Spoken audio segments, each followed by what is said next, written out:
이어서 경주 지역 소식 살펴보겠습니다. 인터넷신문 경주포커스의 김종득 기자 만나보죠. 안녕하세요. 예, 안녕하십니까. 예, 제가 원고를 보고 알았는데 오늘이 소방의 날인가 봐요. 예, 11월 9일, 그렇죠. 그렇군요. 아니 예, 경주의 여성 의용 소방대원들이 영유아 돌봄 서비스 제공에 나섰다고요? 예, 그런 게 이게 소방식 차원에서 있는가 봅니다. 이 예. 만 3개월부터 12살까지 영유아 양육자가 이 긴급한 상황이 발생할 경우에 이 여성 의용 소방대원들이 돌봄 서비스를 제공하는 음. 119 아이 행복 돌봄터, 이게 경주에서 처음으로 경주소방서 외동 119 안전센터에 들어섰습니다. 아, 여기 119 아이 행복 돌봄터는 어떻게 이용할 수 있는가요? 이게 이제 좀 전에 말씀드린 대로 119 아이 행복 돌봄터는 이런 그 어린아이들의 부모님과 같은 이 양육자의 질병이나 장애, 또 긴급 상황 발생, 출장 또는 야간, 음. 야근, 또 예, 자녀의 예. 휴교, 휴원 이런 등등으로 인해서 그 양육자가 돌봄이 어려운 경우에 이용이 가능한데요. 아까 네. 조금 전에 말씀드린 대로 대상은 만 3개월에서부터 만 12세까지 영유아를 양육하는 것인데, 이게 경북 도민이라면 누구나 이용할 수 있고, 경주 소방서에서 제가 확인을 해봤더니 경주 소방서 관내 10개 그 119 안전센터가 있는데, 이 가운데 이런 돌봄 시설을 만든 것은 이번 외동 119 안전센터가 처음입니다. 음. 이 경북 도내에서는 경산시 등에서 이미 몇몇 도시의 지자체에서 이런 게 설치가 되어 있고, 맞습니다. 예. 경주시에서는 처음이라고 하는데요. 경주에서 이 외동업이 선택이 된 것은, 그 외동업에 설치를 한 것은 이쪽 지역이 아무래도 그 다문화 가정 음. 자녀와 같이 돌봄 수요가 경주에서 가장 많다는 이런 판단에 네. 따라서 이 지역에 설치를 했다고 합니다. 포항에도 포항 북부 소방서에 이런 돌봄 예, 서비스가 제공되는 것으로 알고 있고요. 그러면 네. 이달부터 운영이 시작된 건가요? 예, 그렇습니다. 11월 1일부터 운영을 했습니다. 이 돌봄 시설은 외동 119 안전센터에 있던 그 2층에 있던 직원 휴게 공간을 음. 아이들이 이렇게 뛰놀 수 있는 그런 시설로 리모델링을 했고요. 이 네. 필요한 예산은 전액 경상북도 예산을 들였다고 합니다. 돌봄 서비스는 이 외동 의용 소방대원, 그 여성 의용 소방대원이 한 30명이 넘는데, 이 가운데 그 돌봄 교육을 이수한 사람 20명이 하루에 4명씩 교대로 근무를 한다고 합니다. 적은 네. 액수라도 근무하는 비용도 지급이 된다고 하고요. 음. 그래서 이 평일 오전 9시부터 오후 6시까지 돌봄 서비스를 제공을 하는데, 토요일이나 일요일 또 법정 공휴일에는 긴급 돌봄을 제외하고는 운영을 하지 않습니다. 이런 시설들 좀 더 많이 촘촘하게 들어서서, 네. 예전에 아이들끼리 있다가 코로나 때 라면 끓이다가 집에 화재가 나서 안타까운 일을 당하기도 맞습니다. 하고 네. 하는데, 이 갑작스런 양육자의 부재로 아이들이 위험에 노출되는 일들이 좀 더 줄어들었으면 하는 바람 가져봅니다. 예. 그리고 동해남부선과 중앙선 복선 전철화 사업이 진행이 되면서 경주 구간에 폐선 구간이 있었는데요. 예, 그 작년 12월 말에 예. 폐선 구간이 발생을 했고, 그래서 이 소유자인 한국철도공단에서는, 국가철도공단에서는 민간의 창의적인 아이디어 발굴 이런 목적으로 지난 7월 11일부터 10월 11일까지 석 달 동안 이 경주 폐선 구간에 대한 민간 제한 공모를 실시했습니다만, 이 민간 제한 공모에 단 음. 한 건도 업무하지 않은 어. 것으로 나타났습니다. 응모자가 하나도 없었나요? 예, 그렇다고 합니다. 이 어. 공단이 제시한 개발 구간이 좀 아화역에서 서경주역까지, 예.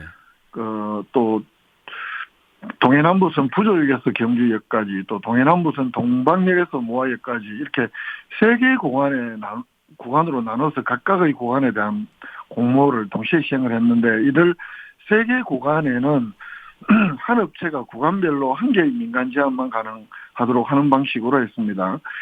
참가 자격이 단독법인이나 컨소시엄이든 간에 납입 자본금 50억 이상을 자격 요건으로 했는데, 실제 그러나 석 달 동안의 공모 기간 중에 단 한 건도 업무를 한 사례가 없었다고 합니다. 이게 공모 자격이나 공모 내용 때문에 그런 건가요? 어떤 이유 때문에 이렇게 그런 것도 지금 가능합니다.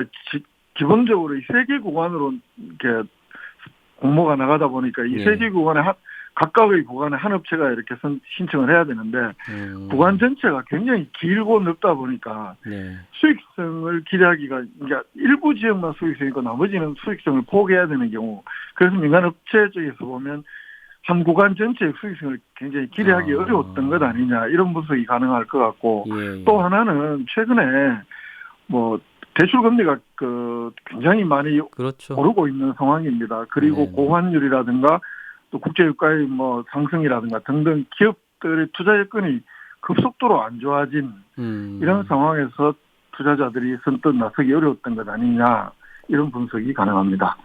그렇게 되면 어쨌든 여기 이 구간을 좀 활성화하려면 공모를 네. 좀 받아야 될 텐데 뭐 시에서는 뭐 계획이 있을까요 앞으로? 경주시에서는 기본적으로 경주시에서는 그 경주 역사 부지를 비롯해서 한 6개 역사 및 그 역사에 대해서는 경주시가 적극 이제 경주역을 비롯해서 한 6개 역사는 경주시가 적극 개발을 하겠다라면서 민간 국가철도공단하고 협의가 된 상황이기 때문에 국가철도공단에서도 이 민간 제한 공모를 실시할 때 경주시가 우선 개발하겠다는 적극 활용 지역으로 선정한 역은 제외를 했습니다. 동해남부선 중앙선 패턴에 따른 17개 폐역사 가운데 경주역, 서경주역, 불국사역, 입실역, 안강역, 부조역 이런 역들이 경주시가 이제 우선 활용하겠다는 적극 활용 역사로 선정을 했다는 것인데 그리고 경주시가 1단계로 우선 개발을 추진하겠다는 것인데 이런 경주시가 적극 활용하겠다고 선정한 역사들이 기본적으로 보면 민간단체, 민간사업자 입장에서 보면 이런 역들이 사업성들이 높은 지역들이거든요. 또 경주시로 봐서도 도시개발과 관련해서 매우 중요한 지역이기 그렇죠. 때문에 우선 경주시가 개발하겠다고 했던 것이고 하기 때문에 민간 사업자들이 이런 것들을 제외하고는 사업성이 없다 이렇게 봤던 걸로 보입니다. 그래서 경주시에서는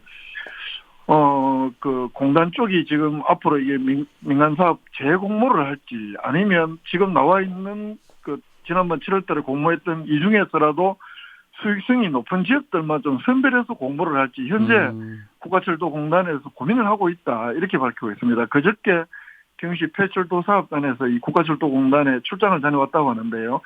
이 왜 제가 경주시 관계자의 말을 인용할 수밖에 없냐면 이 국가철도공단에서 이 관련 부서에서 도무지 취재를 하기 위한 통화가 이틀 동안 되지 않아서 경주시를 통해서 간접적으로 확인할 수밖에 없었는데 이게 뭐 재공모를 할지 일부 공모를 할지에 대해서는 공단이 고민하고 있더라. 그러면 경주시는 어떤 방향이냐?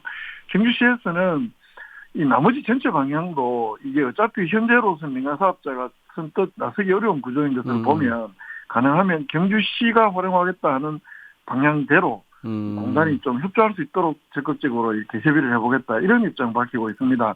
다만 국가철도공단에서나 또 경주시에서 그렇고 뭐 막대한 예산이 드는 문제이기 때문에 경주시에서도 할 수 있는 것은 굉장히 제한적일 테고요. 앞으로 이 전체적인 이 폐철도 활용 사업은 좀 굉장히 좀 민간 사업자의 투자가 거의 이루어지지 않으면 굉장한 난항이 이렇게 예상된다 이렇게 볼 수 있을 것 같습니다. 그런 상황 때문에 시의회에서 경주시가 지방채를 발행해서라도 좀 매입을 해라 이런 얘기가 나오는 거군요. 지방채 발행도 요즘은 쉽지가 않은 상황입니다. 강원도 레고랜드 사태 이후에 그런 상황인데 어쨌든 이건 뭐 그전의 일이니까요. 7월달에 처음 민간사업 공모가 나왔을 때 경주시 의회 일각에서는 이걸 차라리 꼭 필요한 부분들은 경주시가 좀 예산이 없으면 지방채를 발행했더라도 경주시가 필요하다고 판단되는 폐철로 구간들은 좀 적극적으로 매입을 하는 것이 경주시 장기 발전 계획이나 또 주민들의 요구도 충족시킬 수 있는 방안이 아니냐 이런 제안을 하고 있는데 가장 좀 대표적인 의원이 무소속 김동애 의원이고 이게 이제 그 취지는 이렇습니다. 민간 공모 사업자가 결정이 돼버리면 대부분 사업이 최소 한 20년 이상 걸리기 때문에 그렇게 돼버리면 경주시의 발전 방향 그리고 주민들이 원하는 방향 아무래도 민간 사업자하고는 충돌할 수밖에 없기 때문에 경주시가 바라는 방향대로 되기는 어렵다. 그렇기 때문에 지방채 발행해서라도 좀 필요한 것들은 좀 많이 사자. 이런 주장들 하고는 있습니다만 예산 문제나 이런 것들 때문에 그닥 쉽지는 않은 문제로 보이고요. 어쨌든 민간 제한 공모 실적이 이번에 이렇게 저조한 것으로 드러나면서 앞으로 이 폐선 활용을 둘러싼 여러 가지 논란이 일 가능성은 충분히 있어 보입니다. 예. 한 가지 소식만 간단히 좀 살펴보죠. 신라의 달밤 165리 걷기 대회가 올해 축소된다면서요? 예, 안전 문제 때문에 165리 걷지 않고요. 절반 거리 그리고 만 걷는 걸로 이렇게 또는 그 20리 거리 이 두 개 부분만 오는 12일 날 줄여서 축소해서 운영을 한다고 합니다. 이게 이태원 참사 때문인가요? 예, 그렇습니다. 이태원 참사 때문에 국가유도 기간인 당초 5일, 6일 1박 2일로 진행하기로 했던 것 연기했고요. 네. 그래서 12일 날 행사도 대폭 축소해서 그 한나절만 낮에 진행하기로 경시가 결정을 했습니다. 알겠습니다. 경주 소식이었습니다. 김종득 기자였습니다. 고맙습니다. 예, 고맙습니다.